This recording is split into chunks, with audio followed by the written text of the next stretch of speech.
یاسین، قسم ہے قرآن کی جو حکمت سے بھرا ہوا ہے۔ اے محمد صلی اللہ علیہ وآلہ وسلم، بے شک تم پیغمبروں میں سے ہو، سیدھے رستے پر ہو۔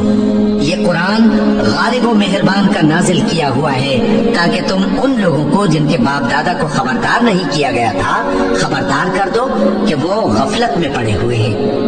ان میں سے اکثر پر اللہ کی بات پوری ہو چکی ہے، سو وہ ایمان نہیں لائیں گے۔ ہم نے ان کی گردنوں میں طوق ڈال رکھے ہیں اور وہ ٹھوڑیوں تک پھنسے ہوئے ہیں، تو ان کی گردنیں اکڑی ہوئی ہیں، اور ہم نے ان کے آگے بھی دیوار بنا دی اور ان کے پیچھے بھی،